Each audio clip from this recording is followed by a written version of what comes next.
তো আজকের মতো দেখো রান্না শেষ হলো। আজকে চিকেন বানিয়েছি, এই যে সবার জন্য বেড়েছি।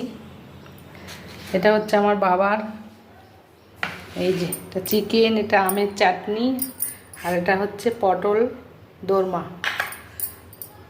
সর্ষে আর পোস্ত দিয়ে করেছি, নারকেল নেই, যেহেতু নারকেল দিয়ে আমরা ভালো খাই। এটা আমার বাবু আর মার জন্য পাঠাবো। মা তো চিকেন খায় না, আমার বাবার জন্য। আর এই যে আজকের মেনু দেখো, আমের চাটনি আমার, কালকে একটু ডাল ছিল, ডাল পোড়া, আর এখানে পটলের পুরই বলি, আর এখানে স্যালাড কেটে নিয়েছি। আর এই যে সবার মাংস বেড়ে রেখেছি। বেড়ে রাখলে কি খাওয়ার সময় দিতে একটু সুবিধা হয়, তাড়াতাড়ি হয়ে যায়। আর এটা আমার আর রাতের, এখান থেকে দুপুরে আমি খাবো আর রাতের। দেখো এসব রান্না বান্না করতে সময় লাগে না বলো? কটা বাজে? এখনও 1:45 বাজে, আজকে পুজো দিতে পারিনি। ফুলগুলো শুকিয়ে একদম গেছে। কি করব, কোন দিকে যাব বলো? এই গরমে কাটা কুটা বাটা, রান্না এক হাতে। রান্না হয়ে গেলে দেখো আবার এই যে কড়াই ফড়াই এগুলো সব মাজবো। আর এই যে ভাত উগিয়ে দিয়েছি, ভাতটা হয়ে গেছে। এই হচ্ছে আমার আজকের মেনু বন্ধুরা। তো চলো, টাটা বাই সবাইকে। পরে আবার আসছি নেক্সট ভিডিওতে।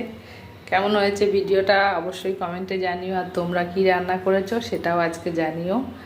তো টাটা বাই। আর এই গরমে কিন্তু সবাই টকটা খাবে, টক খেলে কি শরীরটা ঠান্ডা থাকবে। তো চলো টাটা বাই, হাঁড়িটা তুলে নিই, স্নান করে পুজো দেবো।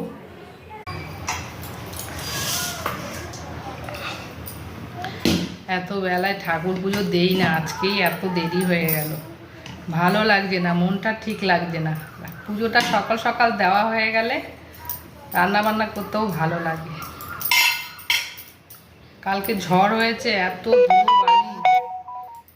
ধুলোবালি সব ঝাড়পাট দিয়ে তারপরে রান্না করতে এসছে। দেখো গরম গরম ভাত ধোয়া উঠছে।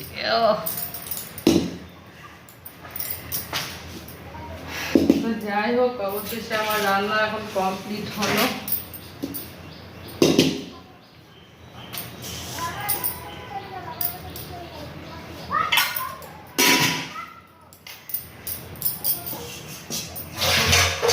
রান্নার পরেও কত কাজ থাকে, সেই কাজ আর শেষ হয় না। তো চলো টাটা বাই সবাইকে।